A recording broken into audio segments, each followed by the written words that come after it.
É isso aí. Estamos no meio do capítulo 45. Se alguém lembra onde nós terminamos, pode me lembrar. Mas Página 800. ele começou... Como? Ele começou... Página 800. Que página? 800. 8 já? Já. Tá bom. Então, resumindo, ele estava falando que tem mais uma maneira, mais uma forma de como a pessoa chegar a despertar o seu coração, o seu amor perante a Deus, que isso vai levá-lo a cumprir Torá e mitzvot por Deus e não por outros interesses. Não é? O primeiro capítulo na Ética dos Pais, que está escrito: não cumpre Torá e mitzvot por algum interesse para receber algum presente, mas seja alguém que serve a Deus, estuda a Torá, cumpre as mitzvot, pratica boas ações pelo fato por Deus. Tá? Quem não é? Não está fácil. Mas tudo bem, vamos superar isso. Nós temos o background na minha família, graças a Deus, quando se dá aula. Então tem sempre umas vozes, uns sons atrás, alguns de choro, outros de brincando, outros gritando. É o coro. Faz parte. Muito bom. Ele falou que isso vem através a midá, a prática, a característica de Yaakov Avinu, o nosso patriarca Jacob, que nós sabemos que os patriarcas, né, porque eles são chamados de avot, é chamado de avot porque eles são literalmente os nossos pais, né, a origem do povo de Israel, o povo judeu, mas não só isso, as características deles também foram passadas e transmitidas para cada judeu e judia. Ou seja, tudo aquilo que eles conseguiram fazer, que eles alcançaram através do seu trabalho, o seu esforço, isso veio de presente para cada um de nós, automaticamente se encontra isso no nosso DNA. Então, por isso são chamados de pais. Assim como os pais passam a sua essência para os filhos, assim também tudo passou para o povo de Israel. Abraham, a característica dele era servir a Deus através do amor. Por isso, tudo na Torá nós encontramos que ele era muito bondoso. Tudo havia bondade, não? Ele dava, se entregava, ele proporcionava e assim por diante. Yitzhak, ao contrário, ele era gevurah, era rigor. Tá? Bondade leva a amor a Deus, né? Faz coisas por amor. E gevurah, rigor, representa temor, reverência, respeito. Certo? Uma pessoa que tem temor, leva a sério as coisas, né? Um cara rigoroso, ele não faz as coisas só pelo amor. Ele faz as coisas porque é assim que tem que ser feito. Isso é o que se exige da gente. Ele é rigor, ele se julga, ele se auto exige, né? Precisa sempre melhorar e assim por diante. Qual é Yaakov? Yaakov, a sua característica era Rachamim, Tiferet, beleza, compaixão, ou seja, servir a Deus através de Rachamim, através da piedade, que a piedade e a bondade é muito parecido, só que a diferença é que bondade ele não julga a pessoa e ele proporciona independente se ele merece ou não merece. E o gvurá, ele é totalmente rigor, totalmente julgamento, ele julga e só proporciona se ele merece.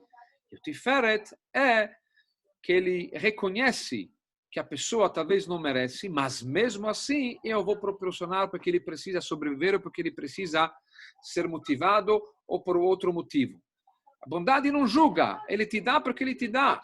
Rachamim, compaixão, ele julga, mas mesmo assim ele sabe que apesar que você não merece, mas mesmo assim eu preciso te proporcionar por tal motivo, tá? Então, através dessa característica de tiferet, de compaixão, então nós podemos despertar e se conscientizar a importância do estudo da Torá e cumprimento das mitzvot, que isso leva também ao amor a Deus. Ele começou a explicar de qual forma, como que se faz isso. Em primeiro lugar, pensar e meditar sobre a situação dele, né? Às vezes na correria, então nós não temos tempo para pensar. Acho que o problema da nossa geração é que não pensamos o suficiente, né? Corremos, sempre ocupados, sempre preocupados, e não sei o quê. E no final não necessariamente você resolve, né? Você não sabe se está indo para frente, para trás, para os lados, tá? Então todo mundo tem quarentena, alguns mais, alguns menos, mas de qualquer forma todo mundo tem mais tempo para pensar, né? Tem um Hassid chamado Mendel Futterfass, que já falamos sobre ele em várias ocasiões, e ele foi exilado para a Sibéria. Ele ficou lá durante décadas. E ele, quando ele saiu de lá e depois se tornou um grande mentor numa yeshiva em Israel, então ele sempre contava sobre episódios que ele passou na Sibéria, nos campos, nos gulags, e como que isso serviu ele para aprendizagem, como servir a Deus, como se aprimorar e como crescer. Por quê? Porque lá tinha tempo para pensar, lá tinha tempo para parar e pensar. Não estava com aquela, claro que tinha aquele tipo de escravidão, né, de trabalho, etc. Mas depois, à noite, não tinha muito o que fazer, então todo mundo sentava. Aí o que ele fazia? Ele pensava sobre a vida, pensava sobre Deus, pensava sobre o judaísmo e assim por diante. Então, quando a pessoa pensa sobre si mesmo, às vezes nós não pensamos quem somos nós, de onde viemos, para onde nós estamos indo, tá? Mas quando a pessoa pensa, ele vai dizer: uau, olha a loucura do negócio. De onde eu vim? De onde vem a minha neshama? Né? A minha neshama, a nossa alma, ela vem, que dá vida para cada um de nós, né? Ela vem de onde? Do lugar mais alto que existe, tá? Ou seja, que é uma partícula de Deus. E quando nós falamos partícula de Deus, estamos falando partícula de Deus como ele está na sua essência, antes que ele se limitou, se ocultou, ou se definiu, ou se, né, para algum tipo de definição. É na sua essência. Então, imagina, Deus na sua essência, o que ele é? Ele é infinito, limitado. Na sua essência, você não pode chamar ele de Deus. Por quê? Porque Deus não tem nome. Tá certo? Na Torá tem nomes. Hashem, Elohim. Sim, esses são os nomes que você pode definir depois que ele já se aproximou a gente. Ou seja, ele se formatou em uma determinada, sei lá, situação, como quando ele atua com chesed, ou com bondade, ou como quando ele atua com rigorosidade. Então, sobre isso você pode chamar ele de um nome. Agora ele está atuando com o nome de Elohim, que é rigor. Agora ele está atuando com o nome de Hashem, que ele está proporcionando bondade. E assim por diante, certo? Então, cada nome, na verdade, ele representa depois que ele já se encontrou, que ele se limitou, para se dizer, e se aproximou a gente para nos proporcionar alguma coisa. Mas na sua essência, como ele está, na sua essência, ele não é Hashem, ele não é Elohim, não é Kel, não é Rahum, não é nada. Você não tem como defini-lo, porque se você vai definir Deus com alguma definição, então ele já não é Deus, porque Deus não é limitado. Então não tem uma definição que possa caracterizar e definir quem Deus é. Por isso, a primeira palavra dos 10 mandamentos, qual é? Anochi. Anochi quer dizer eu. Sim, não fala Hashem. Essa é a segunda palavra. Não fala Elohim. Essa é a terceira palavra. Por quê? Porque Hashem Elohim é depois que ele já colocou alguma roupagem em cima dele. Com essa roupa eu sou Hashem. Com essa roupagem eu sou Elohim. Mas sem roupagem, quem ele é? Anochi, sou eu. Eu sou eu, aquele que não dá para definir. Não dá para dar algum nome. Tá? Esse é Anochi. Sou eu. De lá, cada alma, cada neshama chega de lá. E depois ela vai passando por vários tipos de roupagens e vários tipos de transformações, etc., até que ela chega no corpo de cada um de nós. Mas na sua essência, ela vem de Hashem. Então você pode imaginar a grande descida da alma de cada um de nós, a partícula divina que se encontra dentro de cada um de nós, a descida dela, quanto ela é grande. Ou seja, ela se colocou num corpo humano, não só que ela vem de um lugar muito elevado. Para onde ela chegou? Ela chegou para um lugar muito, muito baixo, que é o mais baixo que existe, que é o nosso mundo, dentro do nosso mundo, o nosso corpo. Tá? O físico é o lugar mais baixo que existe. Não quer dizer que precisa ser menosprezado.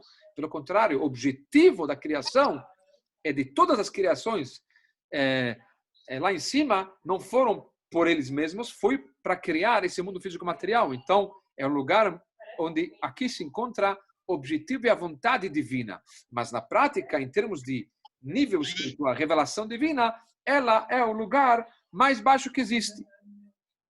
E nesse lugar mais baixo que existe, o que quer dizer mais baixo que existe? O lugar onde você não enxerga Deus, não tem divindade, e pelo contrário, o corpo, o físico, a matéria, ela puxa a pessoa para o lado material, que pode levar para o lado negativo também, certo? O contrário do divino, o contrário da espiritualidade. É lá ela se encontra durante todo esse tempo. Então, onde ela está? Ela está numa prisão.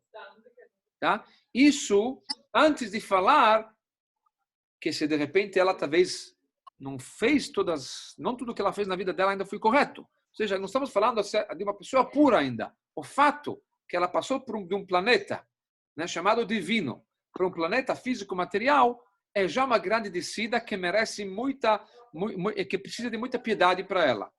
Não se encontra no lugar dela. Depois, mais ainda, depois essa pessoa vai fazer um balanço. Olha, e depois o que eu fiz? Eu pensei muitas coisas que talvez não deveria pensar, falei coisas que eu não deveria ter pensado, talvez até fiz coisas que eu não deveria ter feito, né? Ou seja, então pior ainda, você ainda colocou ela, rebaixou ela mais ainda, tirou oxigênio dela mais, tá? Então, a pessoa vai pensar, olha, eu tenho dentro de mim um pedaço de Deus, mas o que está acontecendo com ela? Coitada. A pessoa, quanto mais ela pensa sobre isso, ela vai começar a chorar, né? Quando a pessoa pensa a situação física dela, se Deus nos livre, está com doença, né? Deus nos livre. Então, sabe lá, pensa sobre a situação, ela já está melancólica e agora vai ficar mais triste e vai começar a chorar. Quando você pensa coisa negativa, você se emociona, você começa a reagir. Sai alguma coisa, não é? Um choro, um grito, um berro. Assim também no contrário. Quando você pensa sobre a alma, quer dizer, quando se fala sobre o corpo, você sente isso, você vive com isso, então é mais fácil, né? Você levantou com dor de cabeça, fica de mal-humorado. Você recebeu uma notícia negativa, você fica mal, tá certo? Mas quando se fala sobre alma, não necessariamente você sente isso. Por isso a pessoa tem que se conscientizar. Aqui se fala muito sobre conscientização. Quando a pessoa se conscientiza da mesma em relação à alma, como ela se conscientiza em relação às necessidades do corpo, então também vai ter o mesmo efeito. Então ela vai ficar um pouco com pena de si mesma, ou seja, da alma dela, né? Puxa, preciso fazer alguma coisa em relação a ela. Coitada dessa Neshama, dessa alma que se encontra dentro de mim, e ela tá presa, e não só que está presa, eu ainda estou incomodando e estou atrapalhando. Talvez deveria fazer o contrário, deveria ajudar. Então isso é Estamos na página 800, vocês falaram? Isso. O resumo. O resumo que falamos semana passada. Então, vamos na página 800. Vamos ver se eu acho aqui, essa página agora aqui. Opa. Não está deixando. Só um minutinho.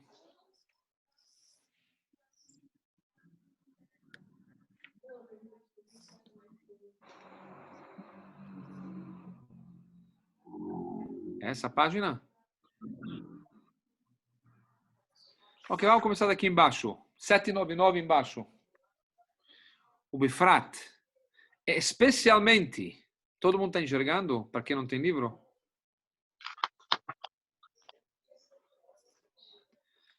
Especialmente quando ela recordar todas as suas ações e seus pronunciamentos e pensamentos desde o dia em que ela passou a existir. Repugnantes como eles eram. Quer dizer, se nós vamos traduzir ao pé da letra, não estou falando coisas ruins. Estou falando coisas não boas. Assim em hebraico, pelo menos. Ou seja, aqui nós estamos falando de uma pessoa que literalmente não pecou. Qual a diferença entre coisas negativas e coisas não boas? Coisas negativas quer dizer coisas que são proibidas. O que quer dizer coisas proibidas? Coisas que são proibidas pela Torá. Quais são as coisas proibidas pela Torá? As 365 mitzvot proibitivas que nós temos na Torá.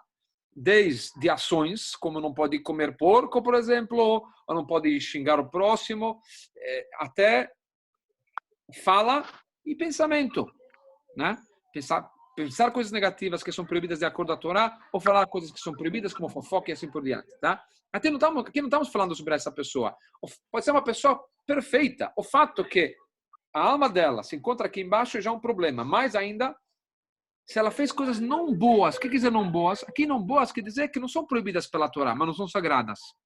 O fato é que eles não são sagrados, enquanto você não torna ela boa, ela não é boa.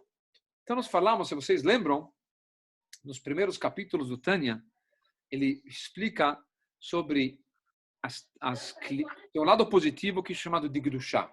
Isso é santidade, isso é sagrado. Sim? Isso está muito claro. O que é sagrado? Rezar é sagrado, tudo que a Torá fala que é mitzvah, isso é considerado sagrado. O que é ruim? O que é negativo? Tudo aquilo que a Torá fala que é proibido. Que são as 365 mitzvot proibitivas. Elas entram na categoria de chamado de Shalosh Klipot Tmeyot. 3 cascas impuras. Por que 3 cascas e não uma casca? Não faz diferença agora, não é o caso. Isso também explica no Tânia, no capítulo 6, se não me engano. Mas elas fazem parte da impureza que não tem conserto, não tem retificação, não tem como consertar, corrigir isso, não tem como elevar isso.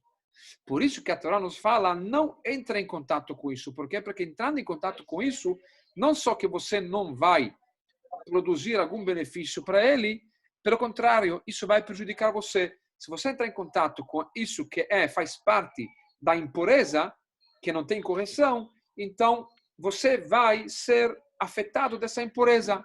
Esse vírusinho impuro vai entrar dentro de você e vai te prejudicar. Pode ser que você não vai sentir isso na primeira vez, na segunda vez, mas espiritualmente, de qualquer forma, isso vai te prejudicar. E depois temos aquilo que não é sagrado, mas também não é proibido, que é permitido. O que quer dizer permitido, mas não é sagrado? Tá? Então você pode ter, sei lá, jogar futebol é permitido, mas não é sagrado. Comer uma carne kasher, quando não é Shabbat, quando não tem uma ocasião que isso coloca ela na categoria de mitzvah, não é sagrado. É proibido? Não é proibido. Onde entra isso? Em qual categoria? Isso é chamado de klipat noga.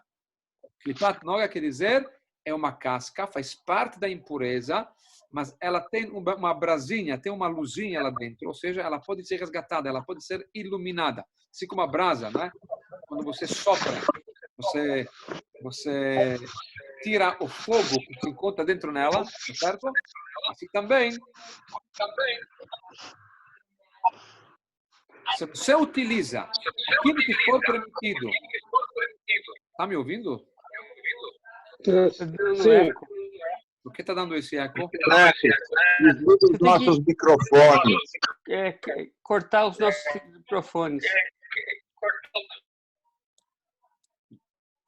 Deixa eu cortar, então. Vamos ver como que faz isso aqui. Cada um desliga o seu. É só cada um desligar o seu, fica mais fácil. Eu já desliguei todos. Show. Voltando ao assunto, espero que vocês estão me ouvindo, porque vocês não estão ouvindo mais. Então, putz, entrou aqui, não tem como se livrar. Ok. Bom, de qualquer forma, então, Klipat Noga, o que é Klipat Noga? Klipat Noga é uma coisa que não é sagrado, faz parte da Klipá, faz parte da impureza, mas ela tem como ser resgatada, por isso que é permitido, por quê? Porque esse é o objetivo, entra em contato com isso e torna ela sagrada, transfere ela do lado negativo para o lado positivo. Então, isso quer dizer coisas não boas. Coisas não boas quer dizer, não são boas por quê? Porque você não porque não é bom. É porque de acordo com você, pode ser que você fez tudo correto, tudo direito, mas você não aproveitou isso ainda para Deus, você não transformou isso em sagrado. Mais ainda, se Deus nos livre, fizemos alguma coisa de errado, né? Aí pior ainda, quanto que a alma se encontra em uma situação mais complicada. Deixa achar o número. Outra página. Eu entrei num grupo agora, no dia dele. Se querem, eu posso mandar para vocês. É que assim, não tinha link, daí eu mandei o WhatsApp para ele. Essa, não. Daí a mulher me mandou e ela falou que eu quero entrar no grupo. Eu falei que eu quero. Daí eles mandam coisas, acho. Poxa vida, é tão difícil achar as coisas aqui. A gente também.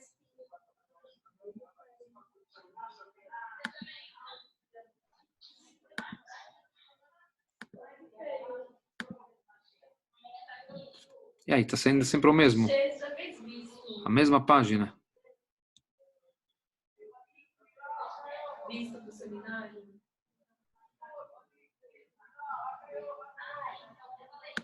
Vou fechar essa página. Essa página também. Nós vamos chegar lá, só um minutinho.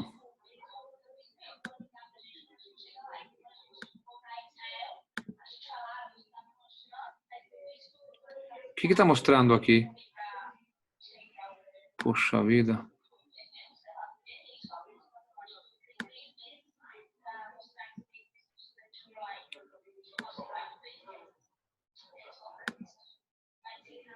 Tem melhor que eles que fazem. Tá bom. Essa? E pior que agora tá tudo fechado, né? Eu não sei.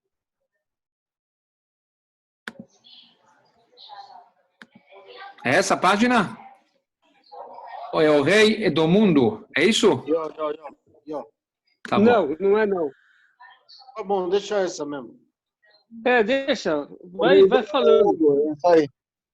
O rei do Ninguém mundo vai é ler mesmo. 800. O rei do mundo é Tá 800. alfabeto aqui, não tem problema. Então, mas não é 800 que eu coloquei aqui agora?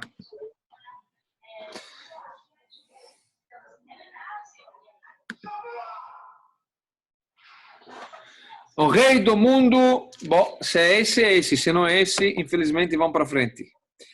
E o rei do mundo preso pelas tranças, pelos impetuosos pensamentos do cérebro. Ou seja,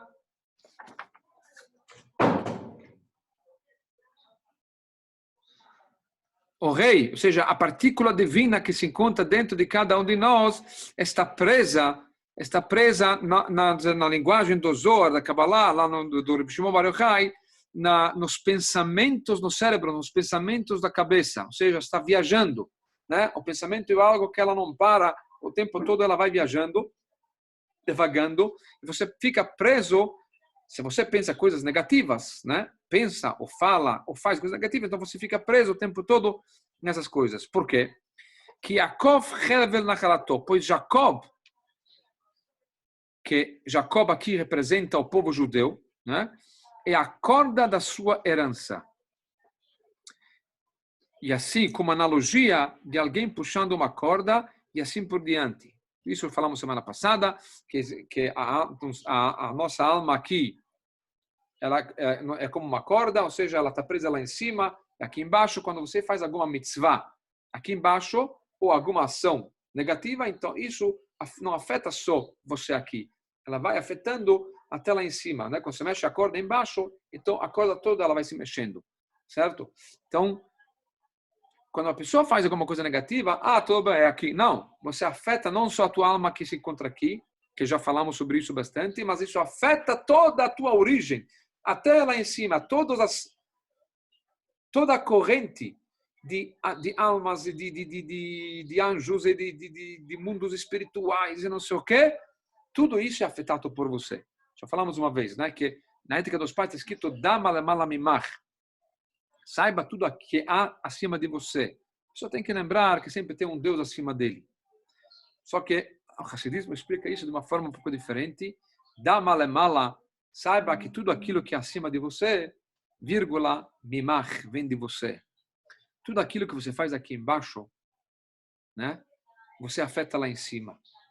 Tudo aquilo que você atrai de cima para baixo, começa aqui. Isso vem de você. Se você faz alguma coisa boa, então você afeta positivamente tudo isso lá em cima e atrai também coisa boa aqui embaixo.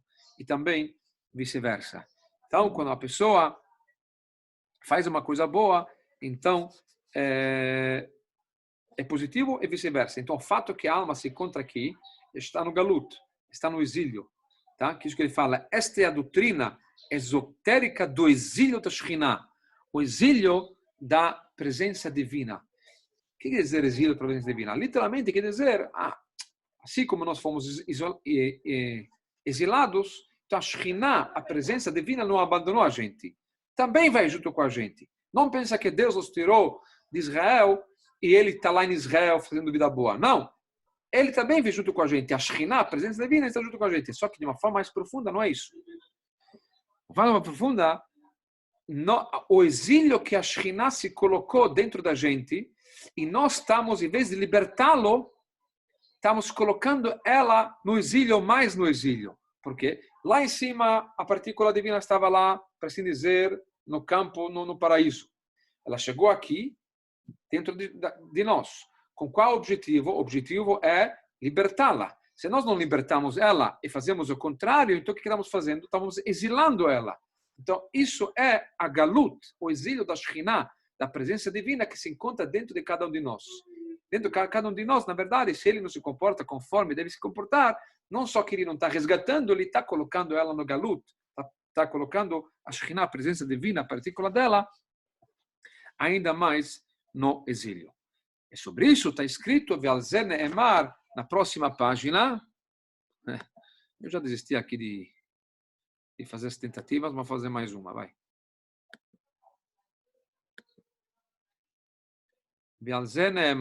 Acho que é isso mesmo. Vou fazer maior. Espero que é isso mesmo. Bom, de qualquer forma, é isso, ótimo.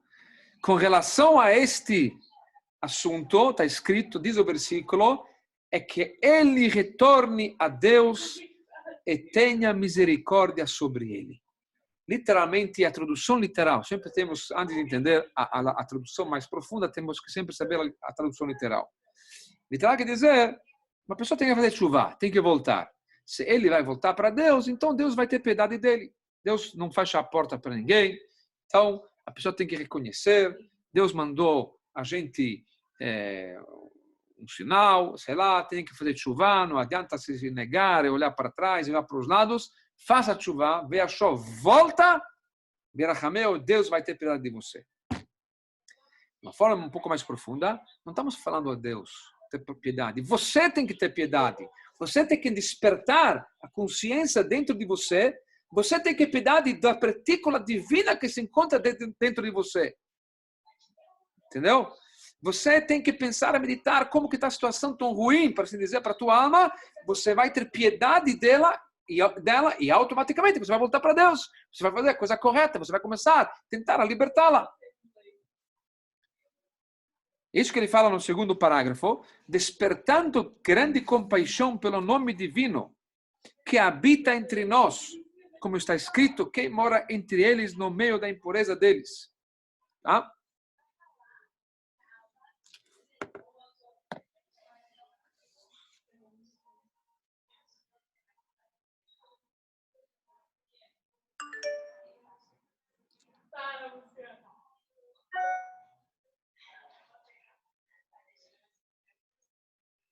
Sim, diz o versículo fala o seguinte, só para terminar esse conceito antes de ir para frente. Chofer, antes disso, nós falamos também já uma vez, para quem lembra, graças a Deus a memória é curta, então ninguém lembra.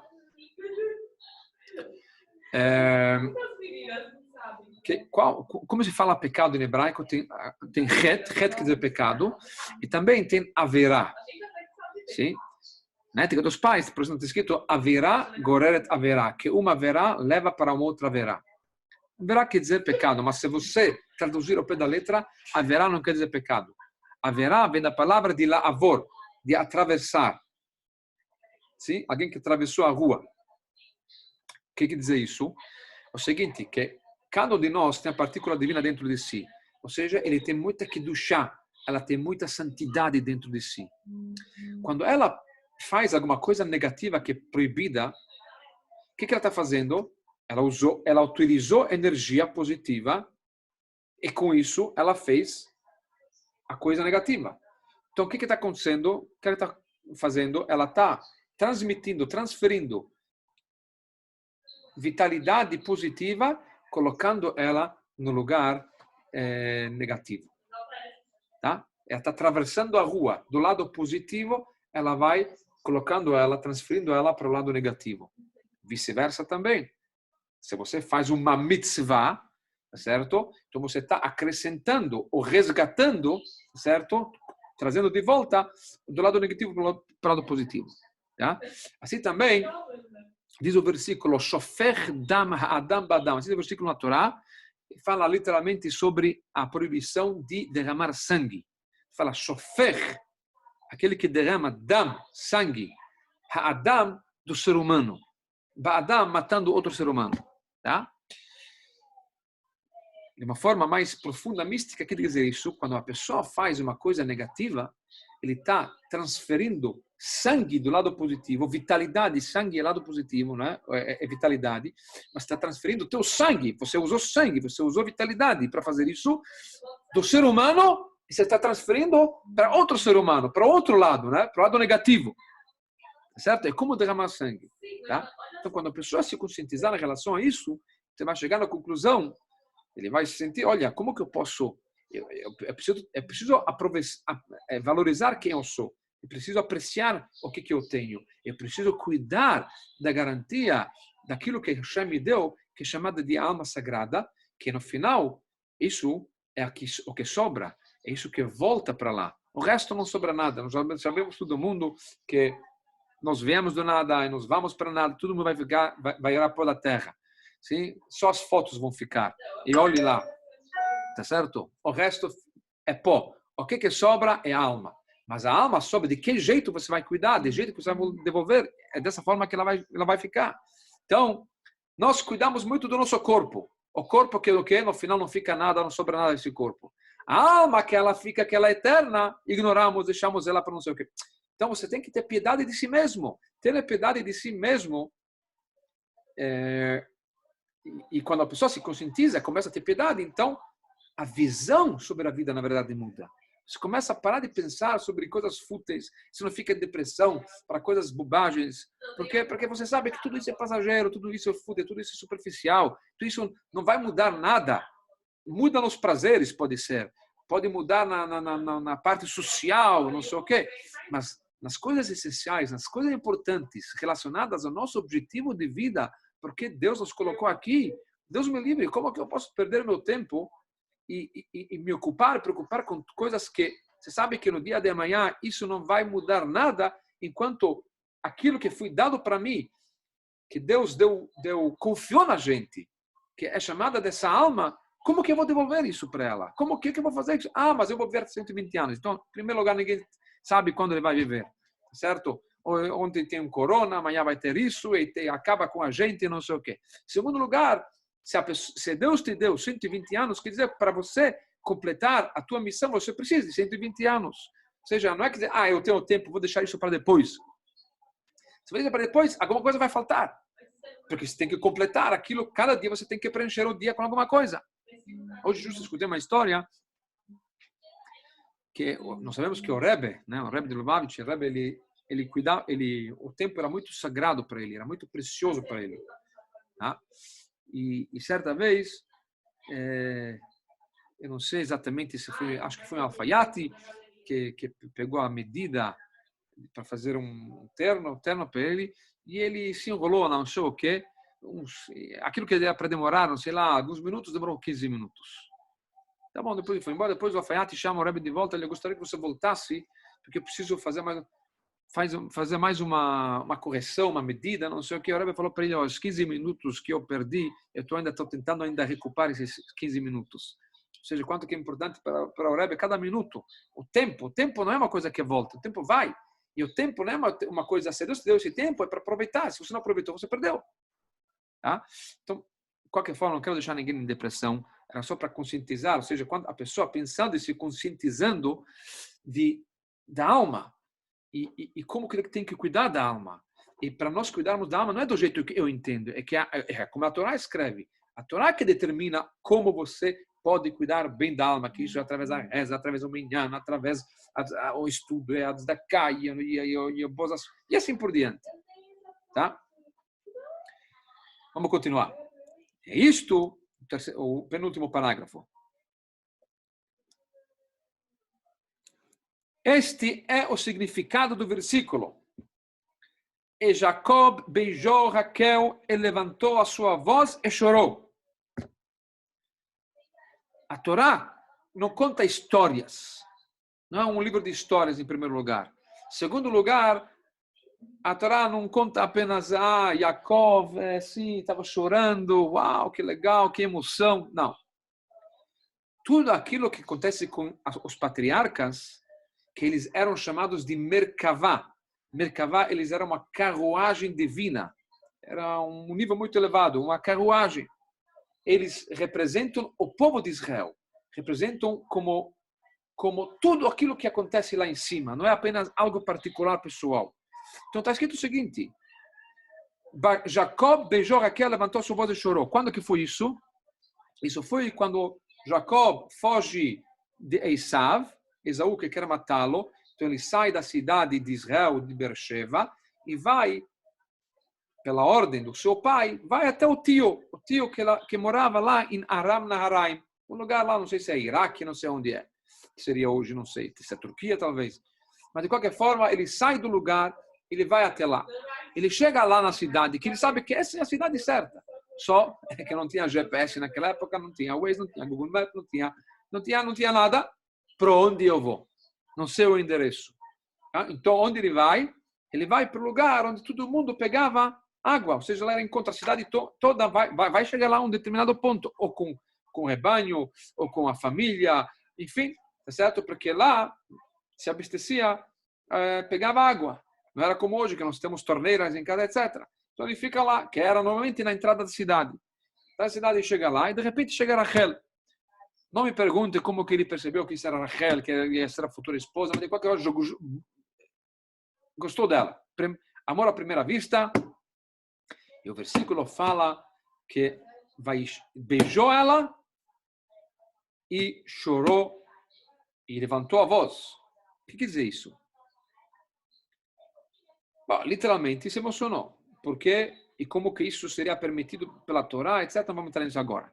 Mas de uma forma mais profunda, ele diz, vamos continuar dentro do texto, pois Raquel e o Knesset Israel, a comunidade de Israel, é a fonte de todas as almas. Jacob, como falamos, é Tiferet. Sim? Para quem... Vamos voltar um pouco para trás. Nós temos 10 firotas, 10 atributos divinos, certo? Que por ele Deus se comunica com a gente e cada um de nós tem uma alma que está ligada com... Cada um de nós também tem todas essas 10 forças, mas cada alma está ligada com uma dessas forças de uma forma mais específica. Sim? Uma pessoa que é mais bondosa, mais com resto, com bondade, e assim por diante. Nós falamos que Jacob era Tiferet. Tiferet quer dizer a terceira esfera das emocionais. Compaixão. Tá? Qual a função das 9 esfirot? Nós temos 10. 9 esfirot, a função delas é dar. Cada um tem uma característica para ter alguma coisa para dar. Ou um dá amor, outro dá temor, outro dá outra coisa. Tá? A última esfirá, que é chamada Malchut quer dizer liderança, ela não tem o que dar. Ela recebe dos outros e passa para frente. O que um rei faz? Um rei recebe imposto de todo mundo e proporciona para todo mundo comida. Pelo menos deveria ser assim, tá certo? Assim que funciona. Ou seja, na verdade, ele recebe e proporciona. Tá? Então, Malchut, ela recebe amor, temor, e assim por diante, de todas as firot. E qual a função dela? É dar para quem se encontra abaixo dela. Malchut, por isso Malchut é a fonte da criação. Ela recebe todas as luzes e energias de cima e com isso ela consegue criar o mundo de Beriá, o mundo de Yetzirah, o mundo de Asiá, o nosso mundo e assim por diante. Certo? Yaakov é Tiferet. Rachel, que representa a Knesset Israel, a comunidade de Israel, sim? O povo judeu é a mulher, Rachel era uma mulher, Deus é o nosso marido, tá certo? Qual a função do marido? É dar, a função da mulher é receber, assim que funciona naturalmente. Não vamos entrar agora na era especial que nós encontramos hoje, tá certo? Que os homens se acham mulheres, as mulheres se acham homens, e não sei o quê, mas estamos falando de uma forma natural, como Deus criou, e como que tem que ser, é que o homem é o doador, não quer dizer que a mulher não pode trabalhar, não quer dizer que a mulher não pode dar, etc., mas a responsabilidade e a característica é o homem dar. E a mulher é receber. Tá? Então, por isso que o feto é desenvolvido por quem? Pela mulher. Depois que ela recebe do homem, ela desenvolve, mas tem que receber. Quando ela recebe, ela desenvolve, ela cria, ela consegue, mas ela tem que receber. Ela é o receptor. Tá certo? Então, Rachel é o receptor, que representa todas as almas do povo judeu. Tá? E onde ela se encontra? Malchut, ela se encontra lá embaixo, é a última. O que Yaakov quer fazer? O que quer Tiferet, a Sefirá que se encontra acima dela, quer fazer? Quer proporcionar ela, quer dar para ela, quer elevar ela. Tá certo? Vamos ver isso dentro das palavras. E Jacob, no último parágrafo, é Jacob com seu supremo atributo, o atributo de misericórdia de Atzilut é aquele que desperta grande compaixão por ela, que por isso está escrito que ele ergueu sua voz para o alto, para a fonte das misericórdias superiores.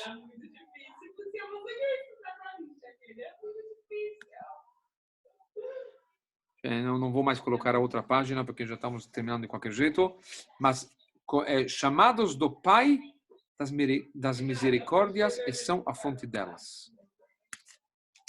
Existe na Kabbalah duas expressões. Existe Av HaRachaman, não sei se prestaram atenção uma vez na reza. Nós falamos Pai, o nosso misericordioso, HaRachaman. Existe Av HaRachamim. Na verdade é a mesma coisa. Traduzido ao pé da letra em português não tem diferença nenhuma. Tanto Rachamim como Rachaman, que dizem misericórdia. Só que de acordo com a Kabbalah, não é a mesma coisa. Rachaman quer dizer uma misericórdia que você merece. Uma misericórdia dentro de uma certa lógica, vamos dizer assim. Tá? Você não se comportou direito, tá bom, eu tenho piedade de você, então eu coloco. Avarachamim, que isso nós normalmente falamos isso em Rosh Hashanah e Yom Kippur, usamos bastante essa expressão, também no Shabbat, Avarachamim, Shuchem Romim, antes de Musaf, para quem lembra um pouco as rezas, mas porque Shabbat também tem uma energia muito elevada, muito né? Então, Avarachamim representa uma energia, uma misericórdia, uma compaixão que transcende a lógica, transcende a natureza. Algo infinito e ilimitado, que são os parecidos aos 13 atributos de misericórdia. Sim? O que são os 13 atributos de misericórdia que Deus falou? Você fala isso, faz surtir efeito. Você pode ter roubado, você pode ter matado, não sei o quê. Fala os 13 atributos de misericórdia. O que quer dizer isso? Que é um nível, uma energia tão elevada e tão grande que ela não percebe a tua presença, a tua falha. Né? E ela te abençoa. Yaakov quer atrair compaixão, Rachamim, não só o primeiro nível de Rachamim, que é um nível mais baixo, mas um nível mais elevado, que por isso Yaakov, o que ele faz? Ele, não só que ele chora por quê? Porque tem um sentimento de compaixão, mas ele levanta sua voz. Levanta sua voz, quer dizer, ele quer atrair uma energia, uma compaixão, um nível de compaixão mais elevado ainda da sua essência, para trazer brachá para todas as neshamot, para Rachel, que representa todas as almas, tá certo? Para quê? Para que nós possamos superar e vencer essa guerra interior que nós temos em relação à nossa alma que se encontra dentro de cada um de nós e poder libertá-la do galut, do exílio. Ou seja, a Torá reconhece que isso não é um trabalho tão simples, né? É um trabalho um pouco mais... é difícil. Mas Yaakov quer dar-nos as forças para isso, né? Sobrecarregar a gente com bastante energia positiva, não só energia positiva, energia que vem da cima infinita, né? Da cima da natureza, que dentro de nós, para nos dar essa força para superar os desafios da matéria, da vida e das ocupações e preocupações que nós temos no dia a dia, para poder servir a Deus da forma correta e poder resgatar a nossa alma para Deus. Quando a pessoa se conscientizar, depois, semana que vem, vamos terminar esse capítulo de uma forma mais detalhada, como que isso se faz isso em termos práticos. O que quer dizer isso em termos práticos? Mas, de qualquer forma, quando a pessoa consegue se conscientizar, chegar nesse sentimento, então, ele, com certeza, ou vai facilitar, ou vai levar ele ao caminho de servir a Deus com alegria, não com alegria, com alegria com certeza, mas sem interesses, por Deus, pela sua alma, por Deus, porque ele entende quanto que isso é importante e quanto isso faz parte da sua missão de vida.